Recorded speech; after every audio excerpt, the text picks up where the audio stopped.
এক ঝালা হনুমান এসেছিলো আমাদের পাড়ায়। তো তাদের মধ্যে 3 জন ছিল, তো একটাকে দেখতে পেয়েছি, তো তার জন্য আমি একটারই ভিডিও তোমাদের সামনে দিলাম। তো যাই হোক, অনেকক্ষণ থেকে যাচ্ছিল না। তারপরে প্রায় বাড়িতে বাচ্চা টাচ্চা আছে, তো সবাই ভয় পাচ্ছে, কোনো রকমই যাচ্ছে না। আজকে অনেক দিন থেকে এসে বাসা বেঁধে আছে। যাই হোক, তো আমি ভাবলাম যে আমার বাড়িতে একটা জিনিস আছে, তো সেই জিনিসটার সাহায্যে যদি ভয় পেয়ে চলে যায় তো যাবে।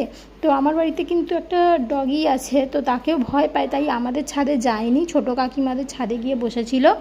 আর ওদের বাড়িতে অনেক ক্ষতি করেছে বলতে পেঁপে গাছ থেকে পাকা পেঁপে হাফ খেয়েছে, হাফ ফেলে দিয়েছে, আলু নিয়ে নষ্ট করেছে, আলু খেয়েছে, এই সব করেছে। তো এই যে দেখো, আর আমি কি করলাম, ভাবলাম ওকে একটু ভয় দেখানো যাক বলে আমার একটা শোলের সিংহ ছিল, তো সেই সিংহটাকে বের করে এনে ওকে ভয় দেখাচ্ছিলাম। তো যাই হোক, একটুখানি পরে চলে গেছে। তো তাড়াবার আর কোনো নিয়ম আমি পাইনি, আর তাড়ানোটাও উচিতও না।